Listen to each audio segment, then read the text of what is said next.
And Right. so I think that's something I would highly recommend anybody that gets the chance to spend a little bit of time like a cross-functional finance type role. It no doubt has made me a much better procurement professional and a procurement leader now. And, running a function, it's not about just saving money. It's how can we actually, improve margins, and how can we help grow the top line by reducing costs in a certain product.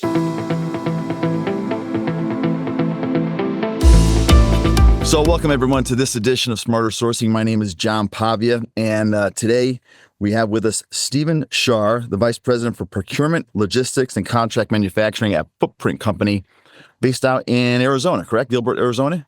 Gilbert, Arizona, that's right.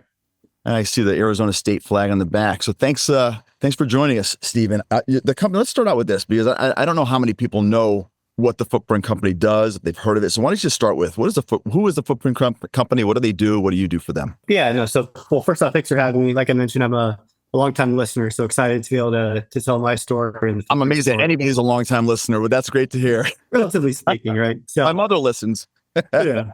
But no, so Footprint, unless you're in Phoenix and a Phoenix Suns fan, you may not have heard the name Footprint. So Footprint at its core is a material science company. But really that manifests in the form of molded fiber packaging. So really we're a packaging company. Two main business segments. The first is what we call our food make segment. And so food make segment, you can see products like picture a bowl that you would get like a frozen food meal in, or molded fiber produce tub where you might go to the store and get a big tub of lettuce in a molded fiber package, or a shelf stable cup that you might get like a ready to eat macaroni and cheese in, for example. So a lot of our customers are brands that you'd be very familiar with that you probably experience every time you go to your local grocery store. So that's kind of the food make segment. I think what separates us from maybe some of the other competitors in the market is that in addition to just making the actual molded fiber packaging product itself, we use what we consider to be a proprietary technology in that product. So when it comes to things like having different barrier properties, which are super important when it comes to having food and drink, we're able to do that through chemistry in a way that we view is pretty unique. So are you able to share with us, and I think it's on your website, so some of the companies the brand names that use your product? I can't share specific customers, but just think of any big CPG company that you would go to a grocery store and buy a frozen meal in, for example. And even in some cases, working directly with the retailers themselves. So picture the big box retailers, and we're typically working with them. And is it just food? Is it just frozen? Or can it be refrigerated, dry, or is it really mostly frozen? No, it spans the whole spectrum. So basically the entire store. Frozen is kind of where we got our launch, and that was kind of our biggest product for a long time. But we're now pretty quickly expanding to other markets as well. So in particular, what we call the shelf stable cup, which you'll eat like macaroni and cheese in. And then we're also later this year going to be launching a drinking cup. So those are the types of products that you'd see in our food make division. And that's both domestically, so here in the US, and then we're also expanding across Europe as well. So that food make side is kind of our growth platform. Footprint actually originally started, though, focusing on industrial packaging. So picture if you buy a coffee maker at the store, and you open the box, there's typically some inserts that keep that product safe in transport. We make those types of packaging products also. That was how we started, but it'll ultimately be a much smaller portion of our business moving forward. Your industry has changed so much. I mean, all you have to do, for anybody who's old enough to remember the things that our food used to come in, and how much of it is the plastics now, the refrigerated, the gourmet meals. You just walk down your gourmet section, and even, take the simple example of one of those one meal set of Frosted Flakes in the plastic cups that you get by in an airport, right? Yeah. And we didn't have those as kids. That's got to be in the last 10 years, within the last 10 years, I would imagine. Yeah, the convenience is huge, and I think that's a great example, right? Where today that particular product is plastic, and I'm sure you've noticed, but there's a huge push now for consumers to try to get away from plastic. And some of that is just consumers are pushing for it for health reasons. There's also, frankly, government legislation in a lot of countries and even certain states in the US that are essentially pushing for less single-use plastics. And so for us, like our mission at Footprint is, we want to build a more sustainable future. But the way that we're going to do that is by eliminating single-use plastic. And so really all of our products are geared towards doing just that, eliminating the plastic.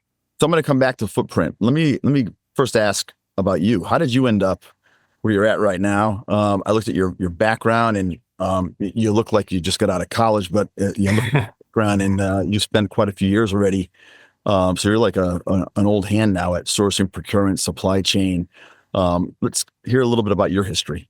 Yeah, no, it's interesting, because I think most people kind of stumble into procurement. Maybe it's a third or fourth step as part of their longer career. For me, it's a little bit different. I've actually spent my entire 12-year career solely in procurement. And I'd say I kind of got into it pretty pragmatically, honestly. So you mentioned I'm a Sun Devil, so I went to Arizona State, and I always knew I wanted to do business, but I hadn't necessarily decided on I'm going to do finance or accounting or what have you.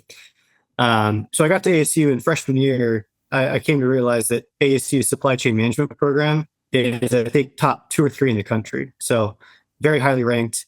And frankly speaking, it was just the easiest major to get a job in. So a lot of big time companies come to ASU specifically to recruit for supply chain majors. And so I said, okay, I know I need a job, and sounds like the money could be pretty good. And so supply chain it is. That's awesome. And I love the honesty.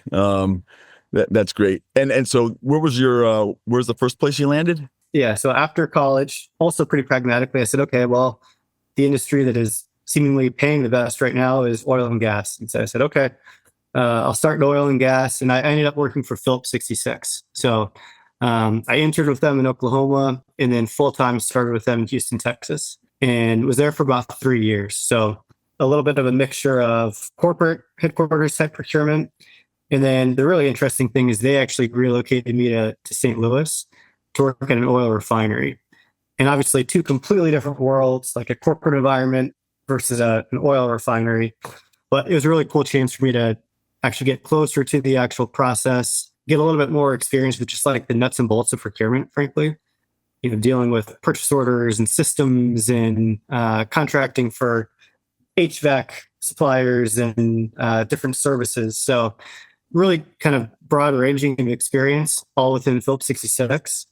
I just kind of came to the realization that for me, the oil industry wasn't necessarily where I viewed myself being happy and successful for the course of my career. So spent 3 years there at Phillips, and then ultimately made the decision back in 2015 to move to Anheuser-Busch in St. Louis.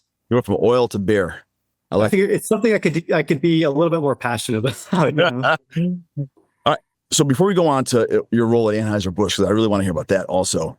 At Phillips 66, that's a big organization. It's in the oil and gas industry. And that is an industry that gets impacted by just a lot of things going on nationally, locally, and internationally. What was your role there within the procurement organization or supply chain organization? And just tell us about the era that you were, the time that you were there, and some things that sort of impacted your job and your department. Yeah, no. So when I was in Houston, I was what we called a category management analyst. So still within the procurement function.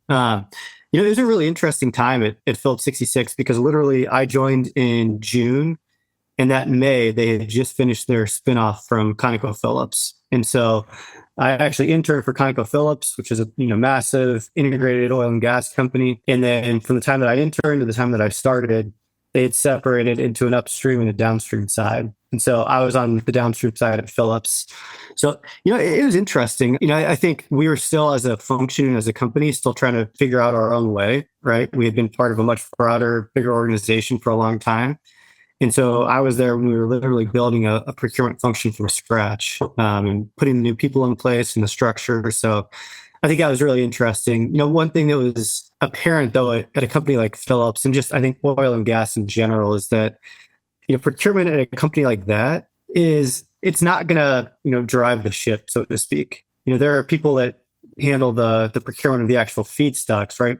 The crude oil and all the different feedstocks that go into actually making gasoline. That's where the money is. Procurement at a company like that tended to be a little bit more peripheral. So we would handle things like, okay, how can we make sure that we're, saving money on our turnarounds and getting spare parts for the best price? But at the end of the day, it was never going to be, in the annual report, so to speak, for the results that we were driving as an organization. Got it. So let's then move on to Anheuser-Busch. And did you have to move for that? Did you relocate to Missouri? No, so with Phillips, they actually moved me to St. Louis, and I was working at a refinery just outside of St. Louis. And so, that was actually part of the reason that I made the switch, is I just knew that, with Phillips, I was going to have to move again, and that was probably going to be my life for the next 20 years, right? And nothing against border Texas or Lake Charles, Louisiana, but I just wanted to, have somewhere that I could call home. So, interviewed with Anheuser-Busch and joined the procurement team there in 2015, and ended up spending 8 years there. But I kid you not, 8 years in procurement at Anheuser-Busch is, almost like it's in dog years, because I had 6 different roles in that time. And I covered capital project procurement, focused on craft breweries, actually. So Wow. Really interesting time, right? 2015 was like the heyday of craft beer. I came in and my job was to basically expand new craft breweries that we had acquired. So just an awesome job, or first job, with the company. In an awesome city. I don't think people think of St. Louis as being this cool city. I was actually spent a lot of time in St. Louis and got stuck there on 9/11. Wow, yeah. Or additional days that I didn't anticipate. And there's a lot going on in St. Louis. I mean, it's a really interesting town. It's funny because when Phillips told me that they were going to move me there, I was kicking and screaming, resisting. I've been there once or twice in like January, right? And I'm a Phoenix guy, so I just wasn't used to that. But it literally took me a couple months, and I absolutely fell in love with the city. So I went in expecting to be there 6 months, and I ended up being there for almost a little over 10 years, actually. So I agree, it's a hidden gem. Yeah, I also when I was there, I got to go into the building where they keep the Clydesdales, and that was so cool. That was so yeah. Cool there. Yeah, it's and the office is right there, so like you could literally for lunch grab a bite to eat and then just go walk down the street, and you see the Clydesdales, the Dalmatians, you smell the the barley and the malt, and like it's especially when you're in your mid to late 20s, like I can't imagine a better place to work. So before we get on to what you're doing at Footprint, it's really interesting. You were right when you said before that most people in sourcing and procurement supply chain they sort of fall into it instead of going to school for it, and then they get a job in an area where they that was where the field that they got their degree in. That's actually, I think, from the folks that I've spoken to, the exception and not the rule. But now with what you've done and your path, do you ever go back and you ever have any speaking engagements or go talk to kids who are thinking about what to major in, or maybe they've started majoring, and do you ever do anything like that? Yeah, I had a chance to, with both Phillips and AB, get back to campus quite a bit, especially for recruiting. And, as part of that, I would speak at various events. And, the nice thing about procurement is maybe more so than any other function, you get exposure to so many different parts of the organization, especially in the different roles that you may have within procurement. But, like at AB, for example, I got very close to the people that ran the breweries at one point. In a different role, I was more financially focused, and I got a chance to see more of the finance side.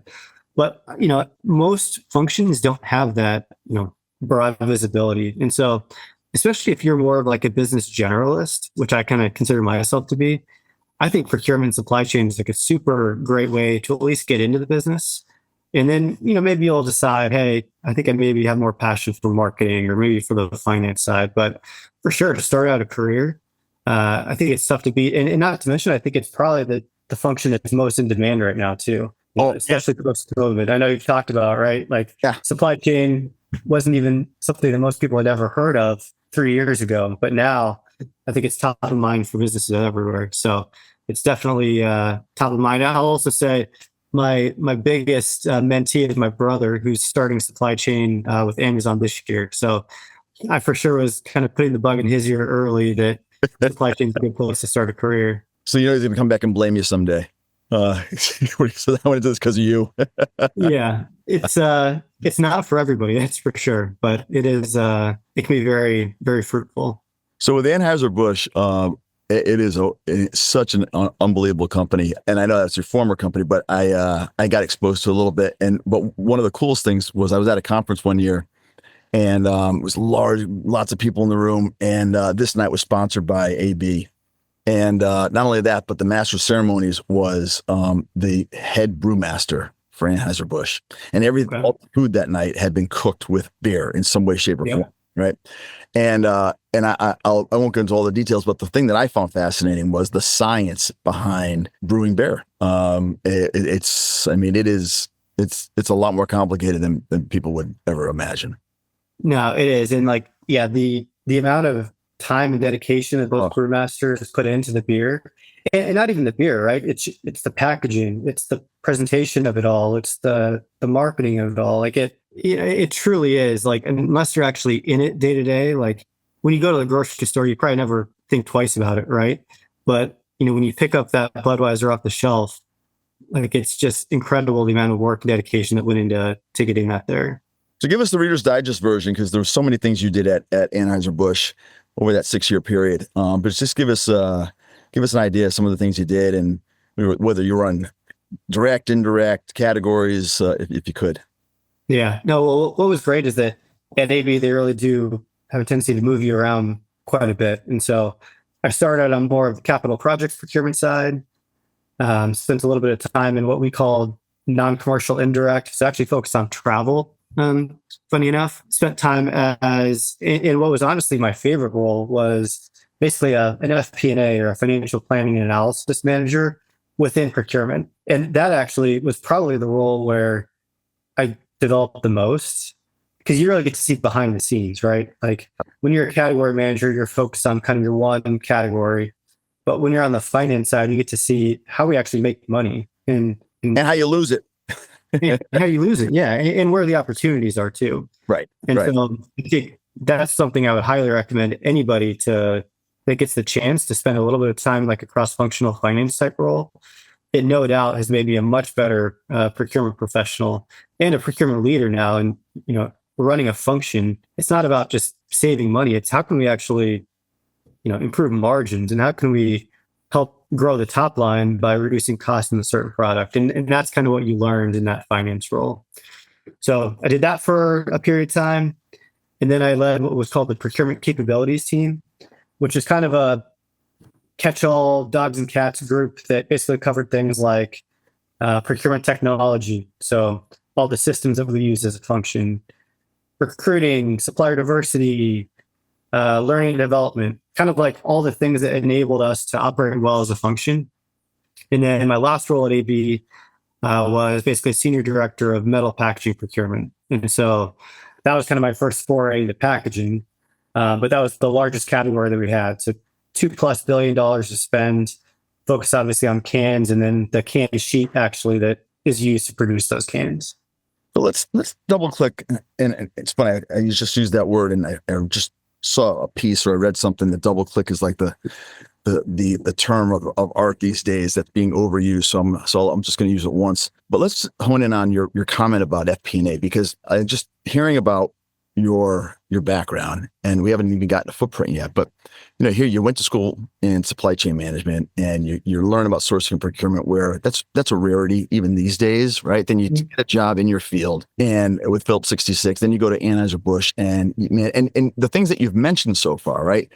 Travel, packaging, lots of indirect, right? But the comment you made about a great way to really learn about business and how a business makes money and loses money. It's something I'm always talking about. I have 4 kids; they're all in their 20s, and I think it's such an important thing to learn early on. And when you're in a role like yours, and especially when you got to the point where you're in this cross-functional role of being in procurement, but also being seconded over to the FP&A group, man, you are down. Yeah, you're down in the weeds. And for people who sort of shun anything having to do with accounting and math, and I'm not saying you, but others, I think it's such a mistake that they do that, because when you get down into the really way into the guts of a company like you were, both on procurement and working with FP&A, man, you get to learn, you get to see everything, and you really get you can't help but get an understanding of how the company that you're at, how it makes money, and how it loses money, and where, like you said, where the opportunities are. So if you could just expound on that a little bit, especially for anybody listening who, they've been in procurement a few years, and they've sort of avoided those roles where they have to get and go spend time with the FP&A guy or gal? Yeah. I think maybe the most impactful piece about it is that basically my role was revolving around setting and then managing to a budget. So, which I think is something that, any business professional that has, upward ambitions is it's something that they need to learn how to do. And so being able to see kind of how that budget cycle is built and then actually monitor and hold people accountable for delivering that budget, to me, that was probably the biggest benefit. But even more so, I think, in procurement, you hear a lot about procurement savings, right? Like, oh, we've got to, deliver savings. And don't get me wrong, like that is great. And that's for sure what procurement is hired to do. But I've never listened to an investor call where a CEO or a CFO is saying, hey, like our procurement team saved $100 million this year. They don't talk in those types of numbers, right? They talk about, hey, we grew EBITDA by 8%, or our margin expansion was 3% this year.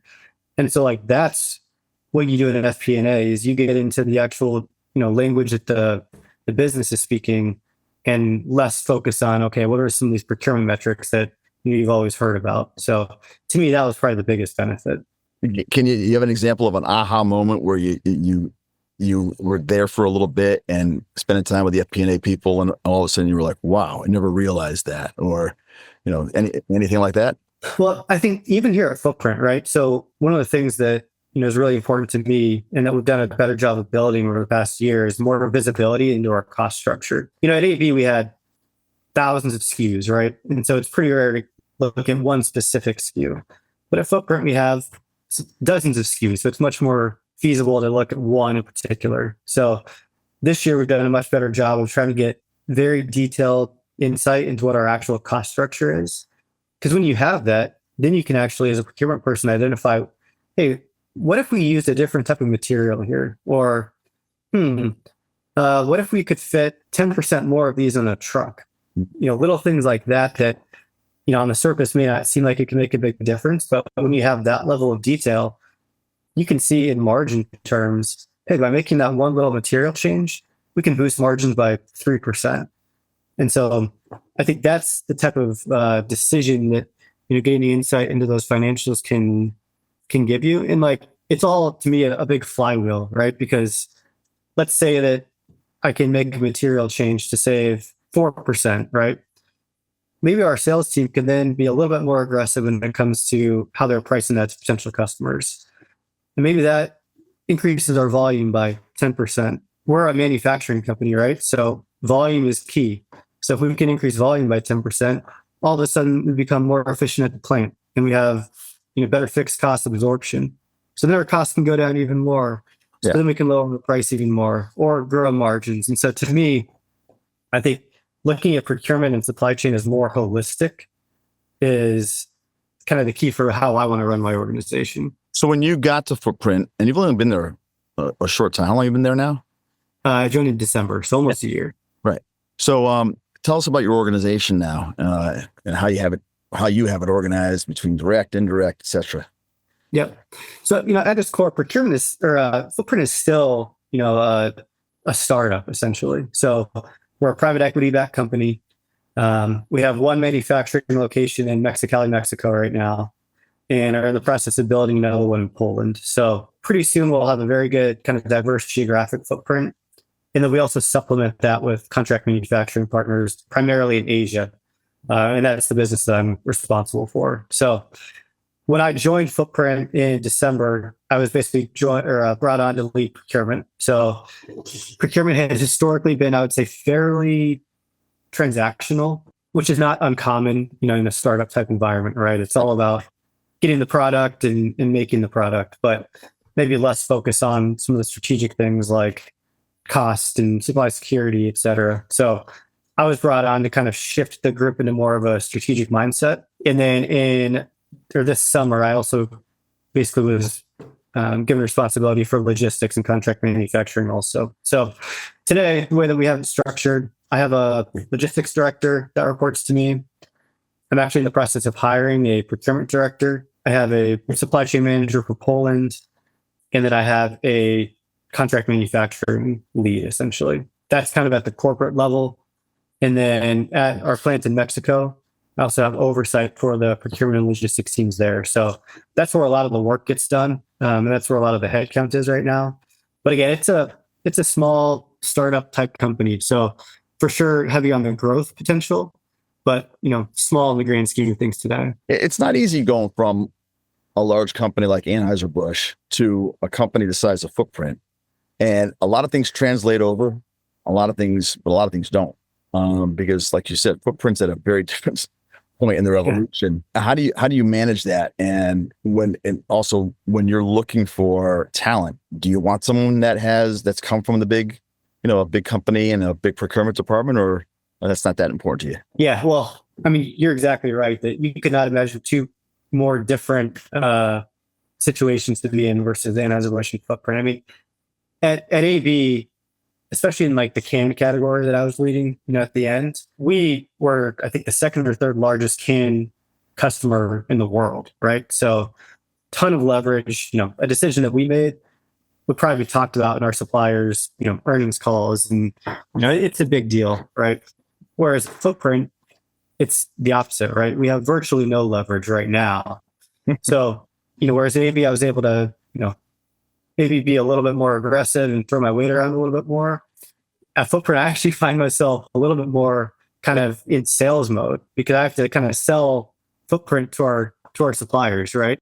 So that's been a big change. But also the difference is I can also now sell a growth potential. So yes, we may be, smaller in the grand scheme of things today, not make up a big portion of their business, but 3, 5, 10 years from now, that could look very differently. So that's kind of the message that I try to sell to our potential suppliers. And then, from a recruiting perspective, to me, it's tough, right? Like, I do think that there's value in getting a fundamental, set of experience with a bigger company like an Anheuser-Busch or a Phillips 66, et cetera. But also it is very, very different, right? We don't have all the systems and structures in place right now.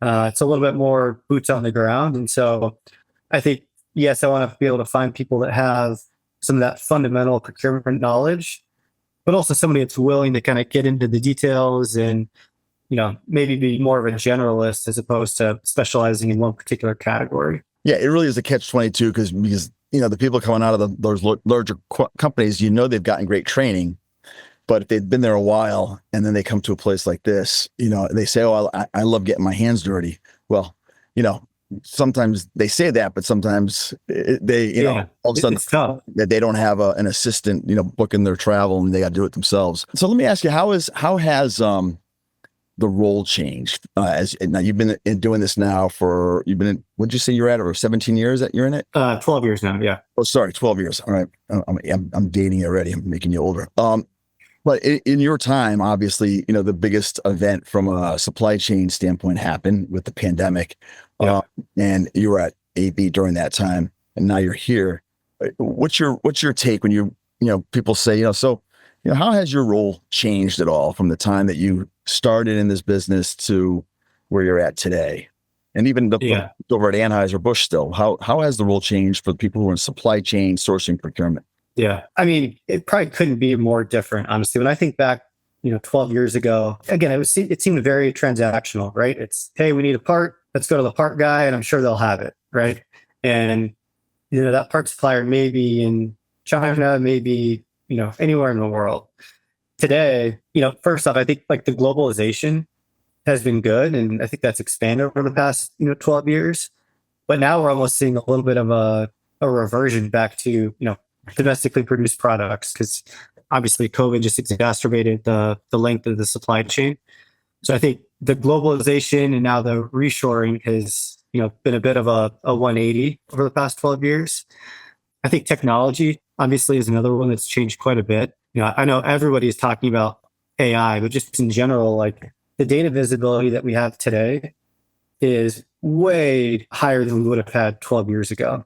For example, trying to get the data on, all of our cost inputs, to our particular products 12 years ago, that would have been a pretty heavy lift and a lot of Excel files. And now we have a really nice visualization of, okay, I can click on a dashboard in Power BI pick a particular product and then see exactly what our costs are for the year or, for a particular time period. And so to me, those are some of the positive changes. But again, I think like the focus on supply chain and the pressures have probably never been higher because people can see what a good supply chain, the value a good supply chain can bring, but they also see the risk of having a supply chain that isn't prepared. And so for us, I think it's just ratcheted up the pressure. But again, I think it's a good problem to have, and that I think we're now much more like at the table, so to speak, than maybe procurement and supply chain was 12 years ago. So that's the most common thing I hear from everybody I talk to is that if people have been doing this a while, it changed their seat at the table. Whereas maybe they weren't in the room, and if they were in the room, their seat was maybe even at the table, was behind somebody who was at the table, or if it was at the table, was at the far end of the table. Right. Now they're at the table, and a good CEO and CFO, they're asking the questions, what's keeping you up at night, Stephen? What should we be worried about? Are we prepared for it? Do we have contingency plans? Is there redundancies? And I hear it over and over again. Those are questions that always should have been asked, but not everybody was asking them before the pandemic. They sure are. They are now. And that's a good thing. Yeah. So it's a heightened pressure for you guys, but also, the increased profile is also positive in that it's raised your profile and the importance of your seat at the table. Yeah. I mean, the value proposition that a procurement organization in particular can have is huge, right? I mean, I talked about, and I think, leadership now fully realizes that, hey, if procurement can, get us a little bit lower cost material and we can lower our price to our customers, like ultimately that's what companies are trying to do, right? They're trying to grow the top line, grow the bottom line. And procurement, has gone from basically issuing purchase orders to being a critical partner when it comes to both that top and bottom line growth. And so, I think the benefits that procurement can bring have now been made more abundantly clear. And now it's time to actually act and execute on that. I kept you a little longer than I said I would, but I wanted to finish with this because you are someone who, you're sort of an anomaly in the cast of characters that I've spoken to so far. And so two things, maybe just one, because you already sort of spoke to, that younger procurement person about, don't shy away from the number side because it actually is, you learn a lot. And that's a trait, a learned trait that has such value going forward. But how about, I love the fact that look, what you did was you took a shot. You went from the safety of a huge organization like AB, and you're at a place that, by the way, it's doing phenomenal. I was looking at the company, and Footprint is one of those companies that PE firms love because it's growing like crazy, and there's just more growth in front of it. And it's sort of caught the wave of where packaging is going, and it was ahead of the wave. But in terms of taking that chance that you took, going from the safety of the big organization and saying, okay, I'm gonna take this shot and become head of procurement over at this much smaller company. If someone came to you and said, I got it, and with a similar kind of situation, and they weren't sure what to do, what advice would you give them? Yeah, for me, it really was just a matter of, okay, like long term, what did I want out of my career? So I loved Anheuser-Busch. Like, it was an amazing company, still is. I drink Budweiser till the day I die. But I knew that for me personally, I wanted to lead a function. And then more so, like when I think long term, I want to run a business. And so I knew that at Anheuser-Busch, I was never going to run Anheuser-Busch, right? That's just the way that it was. Whereas, I grew to love packaging as part of my role at Anheuser-Busch. I view that as an industry that I could see myself doing well in.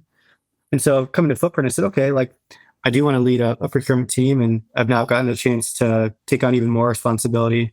But I also now know, okay, like I could see myself potentially running a business unit someday or running a commercial organization. And so for me, it was less a risk of, going from big company to small company.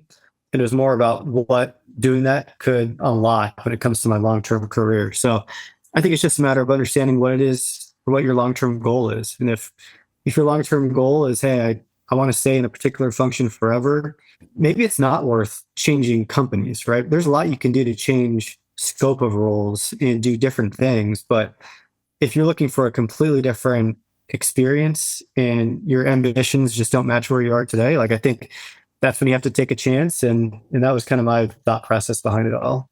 Yeah, no, I think that's great advice. It's probably better advice than I would give, but I made a similar jump from a very big company. And I just really enjoy feeling like you're really an integral part of a company's success or failure. And that for me was the motivating factor. But, it's funny. It's not for everybody because, when you're at a place like Anheuser-Busch where you really never have to go to sleep at night saying, geez, I hope we have enough money to make payroll this week. Right.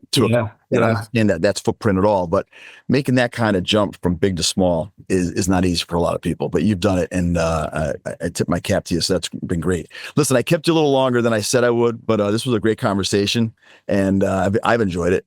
And we'll be. I'm going to keep tabs on Footprint and see how it's doing. And when I get out to Arizona, if you're a golfer, let's get out for at least 9. Yeah, or we can go out to Suns game at the Footprint Center. So we'd happy to have you.